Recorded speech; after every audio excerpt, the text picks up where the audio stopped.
Amém? Abra aí rapidamente a sua Bíblia em Eclesiastes, capítulo de número 2, tá? Abra aí rapidamente. Quantos acharam, digam amém. Amém. Amém. Antes de nós fazermos a leitura do texto, no Salmo 103, no versículo de número 19, diz que o Senhor ele tem estabelecido o seu trono no céu, e o seu domínio é sobre tudo e todos. Porque Deus tem estabelecido o seu trono nos céus, e o seu reino domina sobre tudo. Nós podemos ver que a soberania de Deus, amada igreja, ela é inquestionável. Não se pode questionar Deus, porque Ele é soberano, Ele é o sumo sobre tudo e sobre todos. Mas os problemas começam a aparecer nas nossas vidas, e eu falo não somente a descrentes, mas a cristãos, quando nós começamos a colocar no lugar de Deus. Nós tiramos Deus do centro da nossa vida e colocamos o nosso ego para fazer as coisas. Por isso que eu fiz a escolha desse texto. Este vazio, meus irmãos, só pode ser preenchido por Deus. Então o homem ele se torna um eterno irrefreável quando ele se coloca no centro e começa a buscar por si próprio, por autonomia própria, buscar escolher fazer as coisas sem Deus.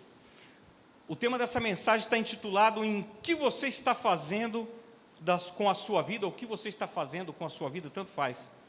Mas em Eclesiastes no capítulo 2, o rei Salomão, ele discorre sobre esse assunto, e é onde nós vamos provisoriamente se aprofundar, e depois nós vamos para o Novo Testamento buscar um propósito, buscar um motivo para a nossa caminhada cristã. Porque é muito fácil nós virmos todos os domingos, participarmos dos lives, mas não se comprometemos com o nosso Deus. É muito fácil. Hoje está na moda falar assim, não, eu faço parte da igreja A, da igreja B, mas quando as responsabilidades recaem sobre nossas vidas, aí nós somos como um bagre ensaboado, deslizamos que nem o candiru, né, Jackson? Muito liso. Mas vamos à leitura do texto. Eclesiastes capítulo 2, vamos ler do 1 ao 11. Diz assim: pensei comigo mesmo, vou experimentar a alegria, descubro as coisas boas da vida. Mas isso também se revelou inútil, em algumas versões, vaidade, isso é vaidade. Concluí que o rir é loucura, e a alegria de nada vale. Decidi me entregar ao vinho e à extravagância, mantendo, porém, a mente orientada pela sabedoria. Veja aqui que aqui é um pensamento totalmente distorcido de Salomão. E queria saber o que valesse a pena debaixo do céu, nos poucos dias da vida humana. Lancei-me de grandes projetos, construí casas e plantei vinhas para mim. Construí também pomares, e neles plantei todo tipo de árvore frutífera. Construí também reservatórios para regar os meus bosques verdejantes. Percebe que aqui Salomão é tudo no plural, é tudo de muitos, de vários. Comprei escravos e escravas, tive escravos que nasceram em minha casa. Além disso, tive também mais bois e ovelhas do que todos os que viveram antes de mim em Jerusalém. Ajuntei para mim prata e ouro, tesouros dos reis de províncias. Servi-me de cantores e cantores, e também de um harém, as delícias do homem. Tornei-me mais famoso e poderoso do que todos os que viveram em Jerusalém antes de mim, conservando comigo a minha sabedoria. Não me neguei nada que os meus olhos desejaram, não me recusei a dar prazer algum ao meu coração. Na verdade, eu me alegrei em todo o meu trabalho. Essa foi a recompensa de todo o meu esforço. Contudo, quando avaliei tudo que as minhas mãos haviam feito e o trabalho que eu tanto me esforçara para realizar, percebi que tudo foi inútil, foi correr atrás do vento. Não há qualquer proveito no que se faz debaixo do sol. Amém? Abaixe sua cabeça, eu quero orar por alguns instantes. Senhor Jesus, eu te louvo, engrandeço o teu santo nome, Pai, e agradeço, Pai, pelo privilégio de estarmos aqui mais uma vez, Senhor, juntamente com a tua amada igreja, com o teu povo. E eu peço, Senhor, que tu possas falar ao coração da tua igreja, que o Teu Santo Espírito fale por mim, à medida da necessidade dos Teus filhos, Pai, que aqui vieram buscar ao Senhor, ó Deus. Assim eu oro e Te agradeço no nome de Jesus, e aqueles que concordam digam amém, amém. Veja bem, no capítulo 2 de Eclesiastes, o rei Salomão, ele reflete sobre a busca pela felicidade e pelo sentido da vida por meio de várias experiências e empreendimentos. Eclesiastes, tradicionalmente atribuído ao rei Salomão, apresenta uma visão única e muitas vezes surpreendente dentro da literatura bíblica. Salomão também aborda aqui a busca por significado e satisfação na vida por meio de diferentes realizações: prazer, trabalho, sabedoria e riqueza. Eu quero fazer uma nota explicativa do texto do capítulo 2, é rápido, só para a gente entender do que se trata e do que ele está falando aqui. Essa análise detalhada do capítulo 2, primeiro ele, ali em Eclesiastes, no capítulo 2, do 1 ao 3, ele vai falar de prazeres e diversões.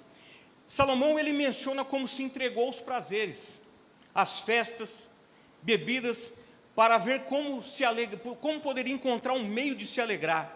Porém, logo percebeu que esses prazeres eram fúteis e sem valor duradouro. Acabava a festa, as pessoas iam embora, ele voltava ao estado normal, apenas coisas passageiras. Segundo, Eclesiastes, no versículo 4 a 11, em grandes realizações e riquezas.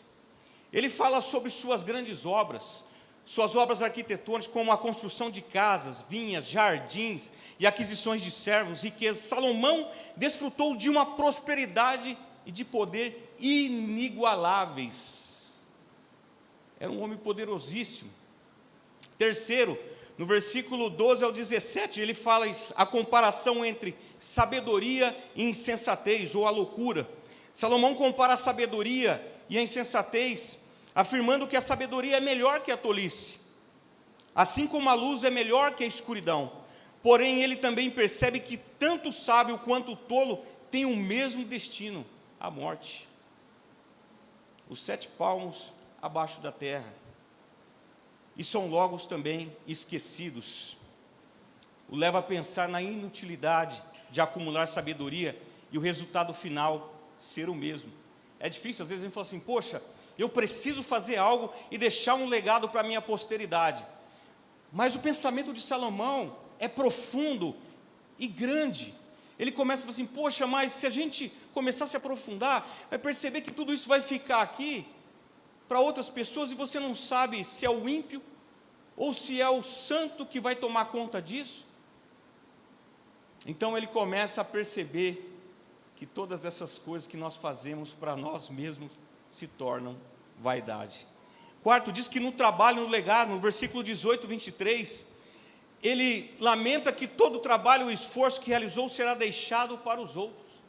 Imagina você trabalhar durante anos, você cria inúmeros métodos, enfim, você desenvolve projetos para outras pessoas, aí chegam os fins dos seus dias, você não pode desfrutar da obra das suas mãos, porque ficou tudo aí. As pessoas talvez possam até lembrar de você, mas muitos não vão nem saber quem é você e o que você fez. Então o trabalho, o legado, debaixo do sol, ele começa a perceber que isso também é vaidade. E a conclusão do capítulo 2 é a reflexão final, que é do versículo 24 ao 26, que ele diz assim: apesar de tudo, Salomão sugere que a melhor coisa a fazer é aproveitar as bênçãos que Deus dá, comer, beber e desfrutar do trabalho, pois isso vem de Deus. Percebe que aqui no final do capítulo 2, ele insere o elemento principal das nossas vidas. Todas as coisas na nossa vida sem Deus é a mesma coisa que correr atrás do vento, mas quando Deus começa a participar, as coisas começam a tomar sentido e propósito. Amém? Quantos estão entendendo essa mensagem aqui nessa noite? Digam amém.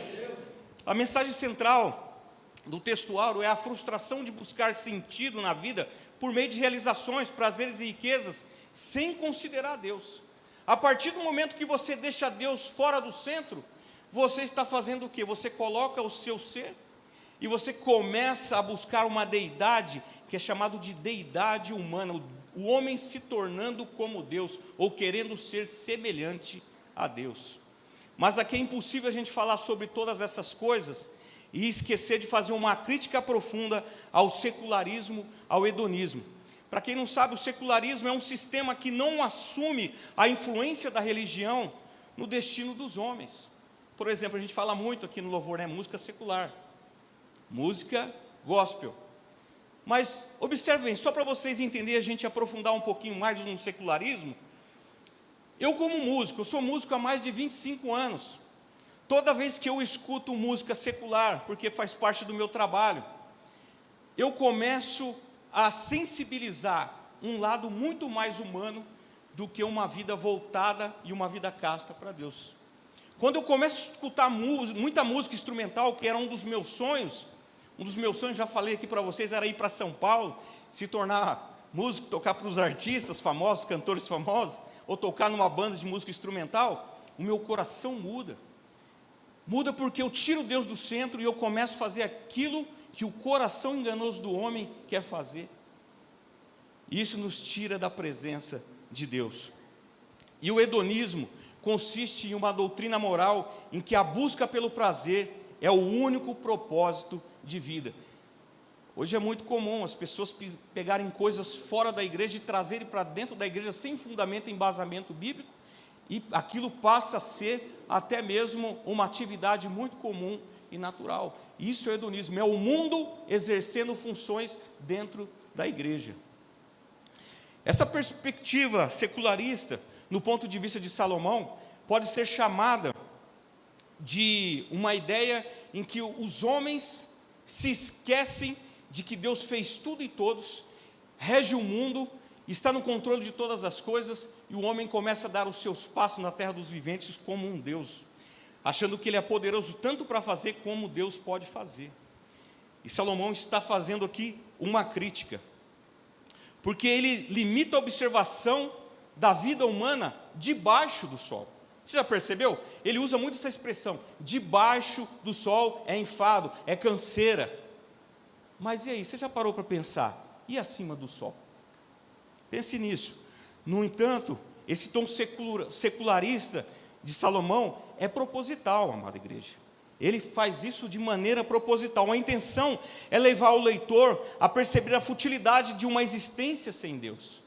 Quando você começa a buscar as coisas que não te preenchem, esse vazio existencial você só poderá encontrar naquele que te fez, naquele que te criou, naquele que te chamou e te deu um nome, e escreveu coisas a teu respeito. O homem sem Deus, ele é um eterno insaciável. Pode dizer essa frase aí por questões didáticas. O homem sem Deus, ele é um eterno insaciável.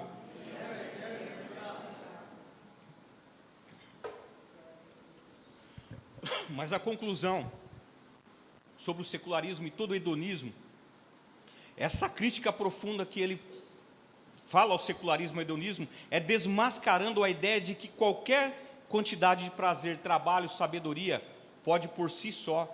não pode por si só satisfazer a vida humana. Não pode. Ele nos leva a considerar a necessidade de um propósito que transcende as limitações e vaidades da existência humana. Esse tema que ressoa ao longo do livro culmina no chamado final de Eclesiastes, para que, isso está lá no capítulo 12, no verso 13 e 14, ele diz assim, contudo, se tema a Deus e se obedeça os seus mandamentos, pois somente em Deus encontra-se o verdadeiro significado. Você quer um significado, um motivo para viver, para ser feliz, para ter propósito? Viva para Deus. Aí você fala assim, mas Tiago, eu já sei disso, mas aplique. Porque não adianta a gente só saber, a gente precisa aplicar. Você sabia que uma das tangentes na área de aprendizado, de campo de aprendizado, de metodologia, é chamado de empirismo. O empirismo funciona assim, só vai funcionar se eu botar a mão na massa. Se eu sair daqui e falar assim, olha, eu acabei de ouvir ali, e você começa a exercer. É a única forma de mudar os seus caminhos. Mas certamente você vai encontrar sentido, você vai encontrar significado para a sua vida, para viver para Deus. e você vai poder se realizar, porque aí você não vive apenas abaixo do sol, você começa a viver acima do sol, você começa a viver para Deus. Amém? Veja bem, eu quero desenvolver um pouco para vocês com o contexto dos dias atuais, porque eu não posso fazer toda essa preleção baseando somente em um período, porém, a Bíblia ela é aplicável em todo o tempo. Então eu vou contextualizar. Hoje, a quantidade de leituras que existe a respeito desses assuntos que eu vou colocar aqui, elas estão em destaque. Elas estão entre os top 10. Eu não vou falar dos 10, mas eu vou falar dos principais aqui. Os propósitos da vida humana são temas amplamente debatidos por filósofos, psicólogos, religiões e até mesmo pessoas do cotidiano. Embora não haja um consenso universal, algumas perspectivas comuns incluem: primeiro, busca de felicidade e bem-estar. É muito comum hoje você ver vários podcasts aí falando, né, sobre bem-estar, felicidade, como encontrar felicidade, como você ter um bem-estar, enfim. Muitos acreditam que o propósito central da vida é buscar a felicidade e o bem-estar, mas não estou falando que é errado, tá? Só estou falando do cotidiano, dos dias atuais. A nossa comunidade odierna, enfim, todos buscam por isso, amém? Pode incluir relacionamentos significativos, realização pessoal e até mesmo, se fala muito, equilíbrio emocional. Segundo, nós estamos na era do autoconhecimento e crescimento pessoal. Sabe, existem tantos livros, eles podem ser digitais, podem ser livros físicos, existem tantas, enfim, hoje nós temos até a inteligência artificial. Você sabe o que é basicamente a inteligência artificial? É pegar todas as informações que existem no mundo inteiro, cria-se o maior banco de dados, essa inteligência artificial organiza da melhor maneira possível e te dá de mãos beijadas. Para você ter uma ideia, até a inteligência artificial tem propósito. Eu perguntei no ChatGPT esses dias, fazendo uma brincadeira, e perguntei. Falei assim, qual é o seu propósito de vida? Ela falou assim, eu não tenho emoções e nem sentimentos, porém eu ajudo as pessoas a pesquisarem e a encontrarem conhecimento naquilo que se perguntam para mim. Ela tem um objetivo, ela tem um propósito de vida. O autoconhecimento e o desenvolvimento pessoal são vistos como propósitos importantes, é verdade. Isso envolve explorar e aprimorar habilidades, entender a si mesmo e expandir a compreensão do mundo. Terceiro, contribuição para a sociedade. Isso é bíblico, né? Nossa vida, ela só tem sentido quando nós começamos a desenvolver pessoas. O Evangelho é isso, é vida na vida do outro. O corpo de Cristo é isso. Quarto, relacionamentos. Amor e relacionamentos profundos. Para muitos, o sentido da vida se encontra nas conexões e nos relacionamentos com outras pessoas, como família, amigos e por aí vai. Esses laços dão significado e ajudam a enfrentar os desafios e alegrias da existência. Calma que eu já estou terminando, tá? Quinto, não a mensagem, essa parte aqui. Quinto, realização profissional e criatividade. Sim, criatividade. Olha que interessante. Expressar-se por meio de um trabalho significativo, projetos criativos e hobbies, também é uma maneira de encontrar propósito. Todo mundo quer fazer alguma coisa e quer ser reconhecido, não é verdade? Você não quer ser reconhecido pelas coisas que você faz? É algo natural, e eu acredito que até Deus colocou isso no coração do homem. Sexto, não poderia deixar de colocar aqui, tão importante quanto os outros, e até mesmo hoje, muito mais buscados que muitos que eu já disse aqui antes, espiritualidade e transcendência. E quando eu falo de espiritualidade, eu não estou falando do Evangelho somente de Jesus Cristo, eu estou falando de toda a sorte de tipos de espiritualidade, porque a gente tem que considerar que existem pessoas que buscam outro tipo de fé em outras coisas. Existe um vazio muito grande no coração do homem, e diz que a Bíblia mesmo, o próprio Deus colocou a eternidade no coração do homem, mas as pessoas estão buscando muitas vezes em lugares errados. E sétimo, superação e resiliência. A vida também pode ser vista como uma série de desafios que ajudam a desenvolver a resiliência e a força interior, o propósito. Então, é aprender a evoluir diante das dificuldades. A gente vê muitos livros de autoajuda, né? Esses dias atrás eu vi um tema super interessante, e eu até fui obrigado a ler a sinopse, apesar de ser um livro de uma obra de ficção. Aquilo me chamou muito a atenção, porque fala de uma história de um pianista que ele começa a traçar um caminho na sua carreira, na sua vida musical, onde ele quer ser melhor que todos, ele quer ser reconhecido. O livro chama-se Dor Fantasma. Então ele se torna um músico profícuo em interpretar as obras de Liszt, Franz Liszt, que foi um dos maiores pianistas, mais virtuosos da história. Para você ter uma ideia, as obras deles têm coisas que a gente não sabe como que ele executou, porque ele já morreu. Estava escrito lá, mas não sabe como que ele executou. Algumas pessoas atribuem isso a uma habilidade psicomotora e biológica de ter as mãos muito grandes e execução de sequências de notas, intervalos muito grandes, porque ele era Liszt, né? Então ele executava. Então esse cara começa a perseguir e começa a fazer isso. Começa a estudar, ele começa a se tornar intransigente com os seus alunos, com a sua família. E ele se trancava no quarto da sua casa e ficava lá tocando por horas e horas. Eu vou ser o melhor. E de repente o que acontece? Ele sofre um acidente. E ele é incapacitado de tocar piano. E aí toda a sua identidade se desfaz. Ele não pode mais tocar. Ele não pode ser mais pianista. Ele não pode ser o melhor intérprete de Liszt do mundo. Sabe o que eu vejo? Ele está querendo ser o melhor músico. Não existe nada de mal você querer ser um bom profissional na sua área, você querer ser um bom músico, você ser um melhor advogado, ser o melhor vendedor, enfim, você pode ser o melhor. O problema é quando isso se torna um Deus na sua vida. Deus é tirado do centro. E aí toda aquela imagem, toda aquela construção esfarela diante dele. E ele não sabe o que fazer. E pessoas acabam sofrendo por causa disso também.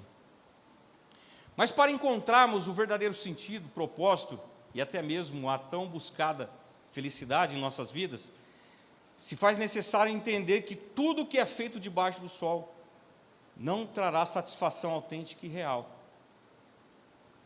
Essa visão limitada e secularista de que Salomão narra nos mostra que uma vida sem a presença e participação, veja bem, uma vida sem participação de Deus na nossa, é como correr atrás do vento.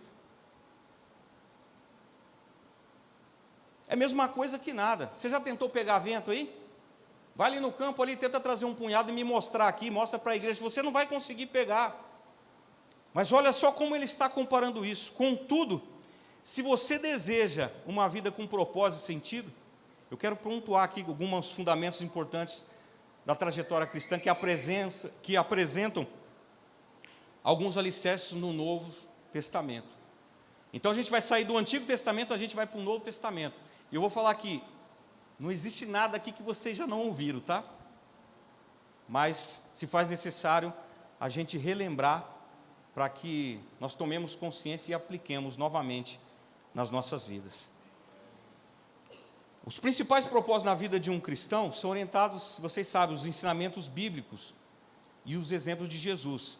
Eles geralmente incluem, o primeiro ponto aqui, amar a Deus acima de todas as coisas. Quem é bom de Bíblia aí sabe que amar a Deus é o primeiro o quê?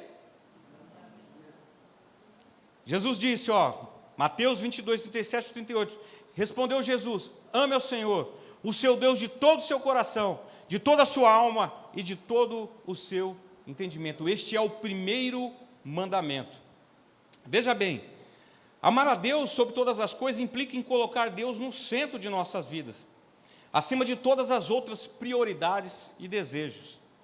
Este amor deve refletir em nossas ações, nas nossas decisões e nos nossos relacionamentos, demonstrando nossa devoção e lealdade a Ele.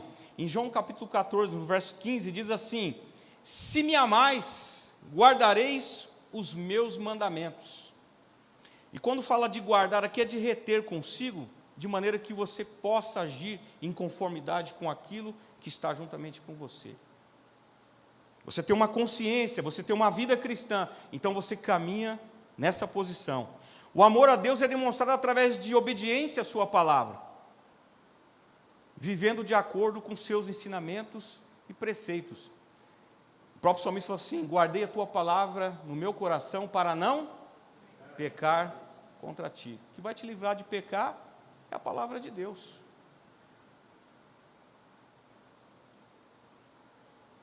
Aprendemos a amar a Deus porque, antes de tudo, Ele nos amou primeiro. Quando essa chave vira, que Ele nos amou primeiro, quando nós ainda éramos pecadores, aí a nossa vida começa a mudar. Amar a Deus de todo o seu coração, de toda a sua alma e de todo o seu entendimento. É algo simples, a gente já tem falado isso aqui há anos. Segundo, é a continuidade. Amar ao próximo como a si mesmo. Assim como ensinado por Jesus, amar e servir aos outros é um valor essencial. E o segundo semelhante a esse, diz lá em Mateus 22, 39, amarás o teu próximo como a ti mesmo. Isso implica em demonstrar compaixão, ou algumas versões bíblicas dizem até a palavra íntima compaixão, generosidade, respeito, independente das circunstâncias. Em Romanos 3,8 tem um texto que eu gosto bastante que diz assim: a ninguém fiqueis devendo coisa alguma, a não ser, já nasce devendo, já nasce endividado, devendo amor para todo mundo. Mas existem algumas formas de a gente poder aplicar isso. É legal, e não existe nada transcendental, um livro tão incrível, é coisa simples. Algumas formas de aplicar isso na nossa vida: primeiro, demonstrar empatia por outras pessoas, colocar-se no lugar da outra pessoa, entender as suas dificuldades e oferecer ajuda. Mas hoje nós não temos muito tempo, para oferecer ajuda. Existe tanta demanda, nós estamos tão enredados em tantas coisas, estamos esquecendo de que as pessoas estão pedindo socorro, mas infelizmente nós não estamos podendo ajudá-los. Outra coisa, agir para o bem do outro, sem esperar nada em troca. Quando você vai amar uma pessoa, não depende do outro, depende de você. Depende de você. A pessoa às vezes vai te maltratar, vai começar a falar assim: você é isso, e você continua amando, a sua posição é diferente a dele, mas porque você aqui não está debaixo mais do sol, você está andando acima do sol, você está sendo regido pelo próprio Senhor na sua vida. Uma outra coisa, viver de acordo com a lei real do amor, que deve guiar todas as ações e decisões. É simples. Se fosse Jesus, como ele faria? Ele faria assim. Então eu vou fazer do mesmo jeito. Um outro ponto é promover a paz, a justiça e a harmonia, através do amor ao próximo. A sua forma de ser e agir poderá tocar outras pessoas. Às vezes você não está falando nada, mas a tua vida é tão impactante que isso já é suficiente para atrair outras pessoas. As pessoas buscar a mesma paz, está debaixo de Cristo. E o último aqui, refletir a luz de Cristo no mundo. Como o amor ao próximo, devemos andar sempre com o nosso candeeiro aceso. Tem luz aí no seu candeeiro aí? Pelo que eu ouvi aqui, uns 3, 4 está com o candeeiro aceso. Os outros assopraram, perderam o candeeiro. Mas veja bem, quando se fala de andar com o candeeiro aceso, significa que o Senhor te chamou para proporcionar a outras pessoas uma qualidade de vida melhor. Você vai mostrar o caminho da salvação a outras pessoas. Você vai prestar ajuda àqueles que não têm, estão desesperançados, sem saber o que fazer. Uma outra coisa é 3, aqui é o tópico 3, tá? Seguir a Cristo. Aqui começa a funilar para nós. Quando eu falo para nós, é para mim também, tá?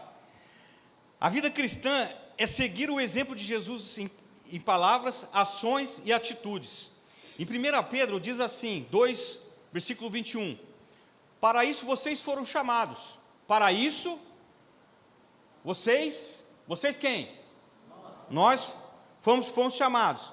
Pois também Cristo sofreu no lugar de vocês, deixando-lhes exemplo, para que sigam os seus passos. Isso inclui obedecer aos seus ensinamentos, buscar ser santo e fazer a sua vontade. Não poderá deixar de falar sobre seguir a Cristo e esquecer também, aqui a palavra-chave, autonegação. Diga aí, autonegação. Autonegação realmente existe nos ensinos de Jesus. Você sabia disso? Jesus diz assim, se alguém quer vir após mim, faça o quê? A si mesmo, negue-se. Tome a sua cruz e siga-me. Você sabia que o disco que menos vendeu do Diante do Trono foi Ainda Existe uma Cruz? Estava todo mundo, glória a Deus, eu preciso de ti, bênção sobre a minha vida. A hora que falou assim, olha, ainda existe uma cruz para você carregar. Falou assim, eu não vou nem comprar esse CD mais. Rapaz, isso é muito pesado. Brincadeiras à parte, irmãos, isso deve nos comover. Porque o Evangelho, a palavra da cruz, não é brincadeira. Não pode ser deixado para trás. Não pode. Toda vez que nós somos chamados a atenção, falar assim, olha, aqui está a sua cruz, segue a Jesus. Mas eu não posso. Eu tenho vários empreendimentos para fazer. Eu tenho várias coisas para conquistar. Eu tenho muitas riquezas para ganhar. Estou falando que você não pode ser rico, que você não pode querer. Mas a autonegação, muitas vezes, você vai ficar diante do seu desejo, da sua consciência, e o seu desejo pode ser muito mais forte e veemente, a tal ponto de violentar a sua consciência e você deixar de servir a Deus para fazer as coisas que você deseja. Quantas vezes nós já não fizemos isso aqui? Eu mesmo já fiz várias vezes isso aqui, eu não tenho vergonha de falar para vocês, sabe por quê? Porque é uma realidade vital na vida de todo e qualquer ser humano. Se você falar assim, eu nunca falhei nisso, desculpe te dizer, mas não era nem para você estar mais aqui, porque é santo demais. Muitas vezes nós mesmos boicotamos a nossa própria consciência cristã.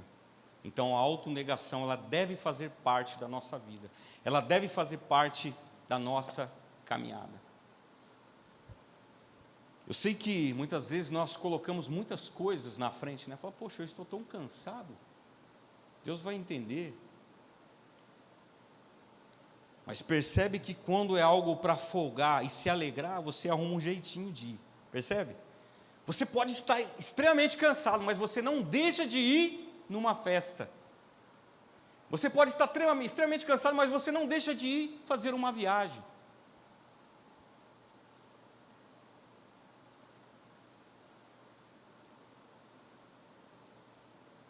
Quarto, evangelizar e fazer discípulos.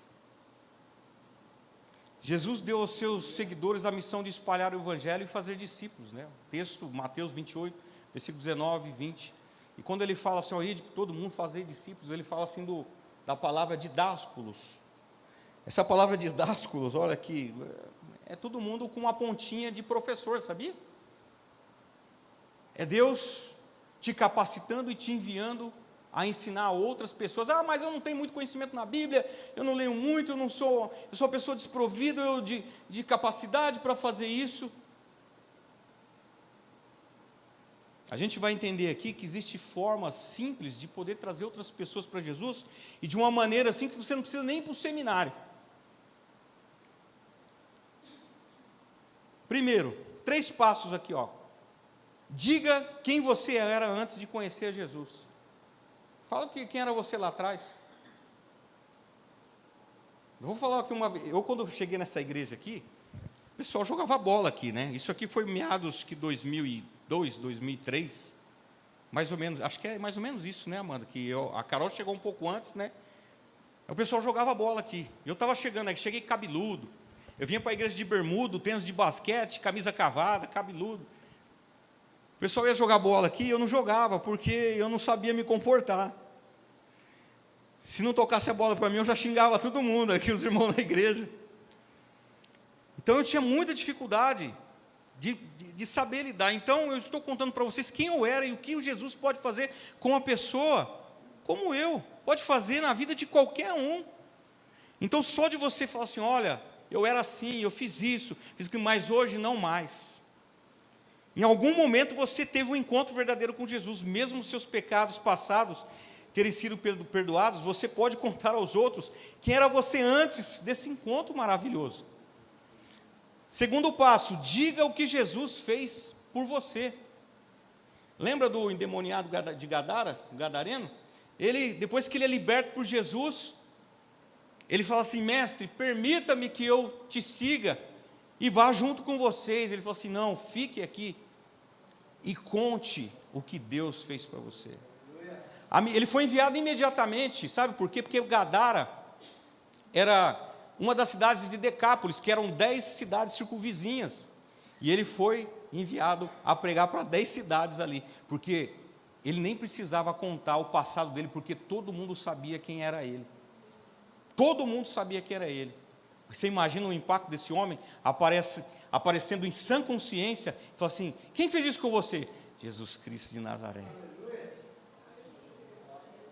Terceiro, diga o que Jesus fez por você. As pessoas se interessam e se inspiram em histórias de superação.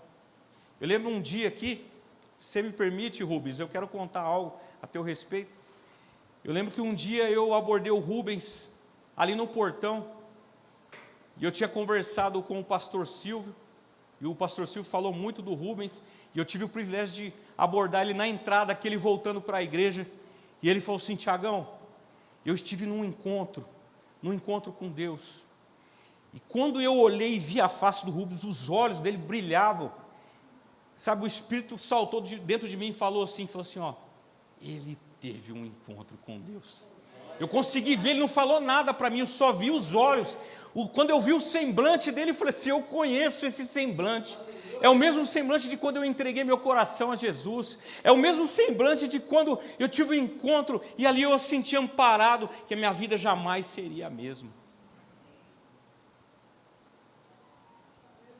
Sabe, essa vida que o Senhor nos propõe, a gente pode todas as coisas que Salomão falou lá atrás, sabe, dentro do sentido bíblico, sim, porém não podemos deixar ele fora de todas essas coisas. Agora um recado aqui para os homens, o harém não pode, tá? O harém não pode, é pecado, não pode. Fui falar até isso para o meu irmão hoje, estava conversando com ele, ele falou assim, assim meu irmão não é crente, né? Ele falou assim, quando chega a nossa vez, não pode, é pecado? Brincadeira, ele falou isso brincando, porém, é uma coisa muito séria. Mas já estamos finalizando. Quinto, viver uma vida de santidade. Deus chama os cristãos a viverem de maneira diferente, sendo a luz do mundo. Mateus 5,16 diz assim, resplandeça a vossa luz diante dos homens, para que vejam as vossas boas obras e glorifique o vosso Pai que estás nos céus. Uma vida de santidade é um candeeiro no lugar tão alto, que faz com que tudo aquilo que está em trevas começa a aparecer. E aquelas pessoas que estão na escuridão, eles vão falar assim, eu quero trilhar os mesmos caminhos de santidade que essa pessoa está trilhando. Isso é uma promessa de Deus para as nossas vidas. Nós não podemos tomar a forma deste mundo, mas sim, nós podemos ser moldados e transformados pela própria palavra de Deus. Sexto, adorar a Deus. Como está a sua adoração a Deus? E a adoração aqui é central na vida cristã, ela não se limita apenas aos cultos, mas envolve viver para a glória de Deus, de uma maneira em que, como diz lá em Colossenses 3,17, e tudo que fizerdes, seja em palavra, seja em ação, fazei em nome do Senhor Jesus, dando por Ele graças a Deus Pai. Em 1 Coríntios 10:31 diz assim, portanto, quer comais, quer bebais, ou façais outra qualquer coisa, fazei tudo Ele coloca os instintos mais veementes do homem, comer e beber. Aí ele falou assim, quer saber? É tudo. Diga tudo. Tudo. De novo, tudo? Tudo. Só para ter certeza que vocês não vão esquecer. Tudo para a glória de Deus. Lógico que se a gente fosse falar de adoração, a gente poderia se estender, né? A Bíblia diz até mesmo ali, Salomão diz que ele se proveu de cantores e cantoras. Ele buscou, de uma certa forma, aquilo que as pessoas buscam aí fora, sem ter entendimento, a música como um Deus. Você sabia que a música, ela fez no passado e faz até os dias de hoje muitas pessoas idólatras? Porque ela tem poder de mexer com o coração do homem. Tem uma frase de Ludwig van Beethoven que diz o seguinte, que a música é uma revelação de Deus a toda a sabedoria. Ele foi profundo agora, uma revelação de Deus. Você pega o cara mais sábio da face da terra, ou os epícuros, que eram considerados as pessoas que falavam, né, no Acrópole, lá na Grécia, e chegam lá e falam assim, olha, revelação de Deus para você, isso aqui é a música. Aí eles ficam debatendo lá até morrer. Por isso que pode se tornar um Deus na vida das pessoas. Sétimo, servir aos outros com os dons recebidos. Em 1 Pedro 4, versículo 10, diz, servir uns aos outros, cada um conforme o dom que recebeu, como bons dispenseiros da multiforme e graça de Deus. Servir uns aos outros, isso fala de corpo de Cristo. Sabe, essa multiforme graça, cada um tem um dom diferente. O meu dom, ele é tão importante quanto o seu. E quando eles funcionam, o corpo de Cristo em sinergia, o corpo fica robusto. Ele se torna forte, ele atua poderosamente de acordo com aquele que é o cabeça, Cristo Jesus. Amém? Isso se manifesta no serviço, seja na comunidade local ou até mesmo um pouco mais amplo na sociedade. E último, e concluo essa prédica, estime a sua comunhão com Deus e o corpo de Cristo. Sabe, você sabia que essa comunhão aqui aos domingos ela é poderosa, mas a comunhão do Life é tão poderosa quanto essa. O número só é pequeno e menor, mas é tão poderoso quanto esse momento de celebração aqui.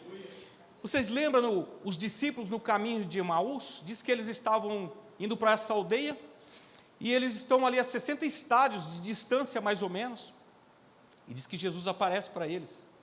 E eles estão entristecidos, porque o que havia acontecido em Jerusalém, Jesus já era crucificado, morto, e eles contando, eles não conseguiam reconhecer Jesus. Ali diz no texto, eu ainda não estudei profundamente o que significa, e vi muitas conjecturas a respeito disso, mas eles não sabem, porque os olhos deles não foram despertados e não perceberam que era Jesus.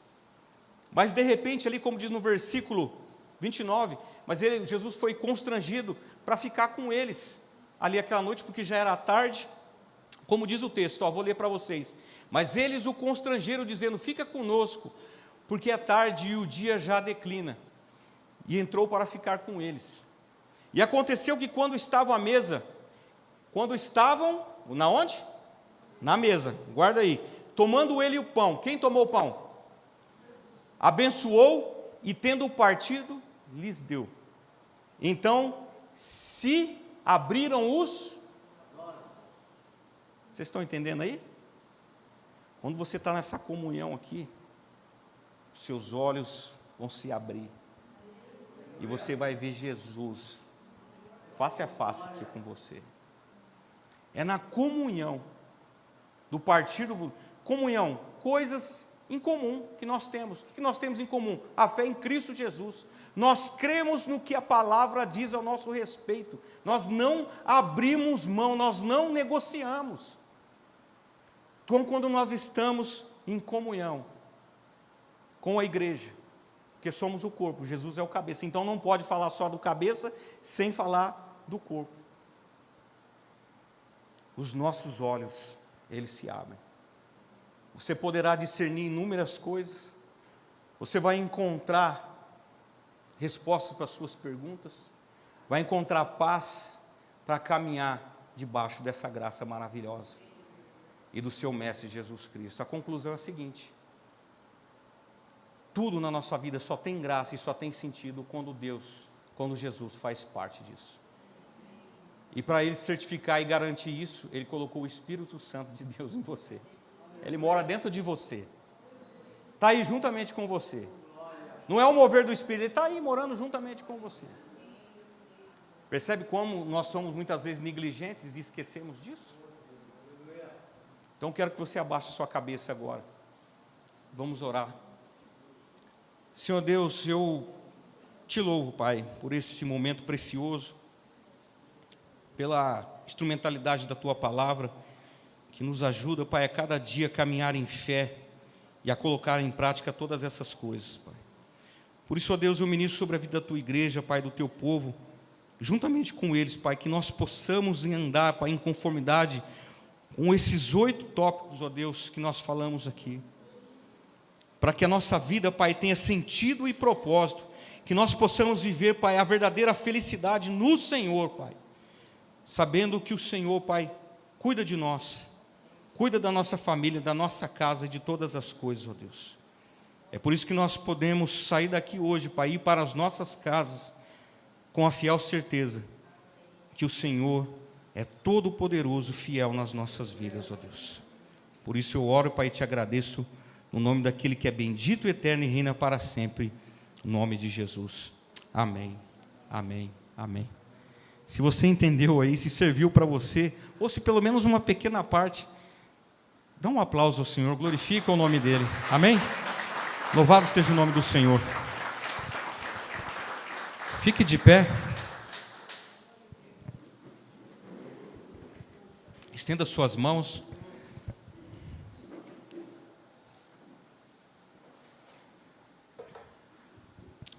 Que o poder de Deus, que a graça, o incomensurável amor de Cristo Jesus seja sobre tudo, toda a igreja e aqueles que concordam e tomam para si essa palavra de vida, digam amém, amém, amém. Louvado seja o nome do Senhor. Antes de fechar, eu até ensaiei isso olhando no espelho para falar para vocês aqui. Nós como igreja, como corpo de Cristo, vamos trabalhar nisso juntos. Todos nós, sabe? Em uníssono, vamos trabalhar nisso juntos. Amém? Deus abençoe a vida de vocês. Vão em paz. Amém?